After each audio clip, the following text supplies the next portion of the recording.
Okay, Paul, thank you for that introduction. Can you tell us a little bit about what your symptoms were when you first realized that something was wrong 37 years ago? What were you doing and what was going on in your life?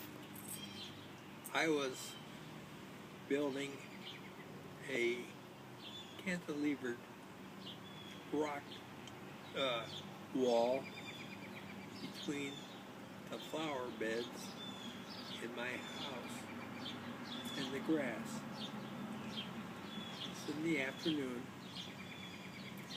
and suddenly, it was a beautiful day, and suddenly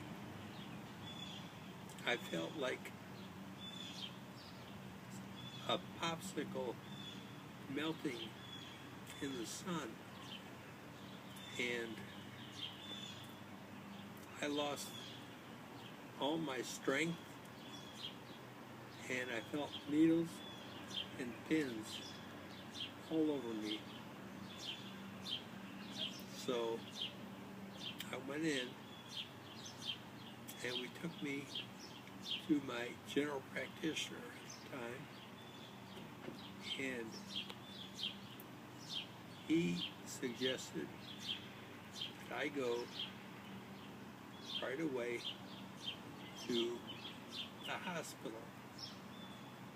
He said, don't take any clothes, articles of any kind that your wife, who was Mary Lynn Moran, or Mary Lynn Everall, will pick them up for you.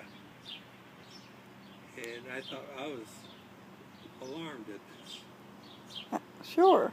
So you went to the doctor by yourself initially, correct? And they sent you to the hospital. Is that correct? Yes, that's correct. And later you found out that he feared that you had maybe a collapsed lung or that your lung was going to collapse? So that's the reason they put me in the hospital, because if I was going to have a collapsed lung, I would be near a lung machine. Right. To help me. Right. So how long were you in the hospital that time? Do you remember? Was it days?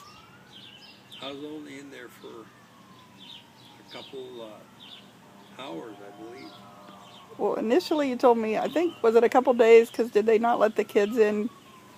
Because they were worried that it could be contagious. Yes. Was that correct? Correct. So you maybe were in there a couple days. Do you remember when they told you it was, initially they told you it was, what disease did they tell you initially? Initially he said it was transverse myelitis. Right. Okay, we're going to stop the video now, Paul, and do another one, okay? So we can keep these kind of brief. Okay.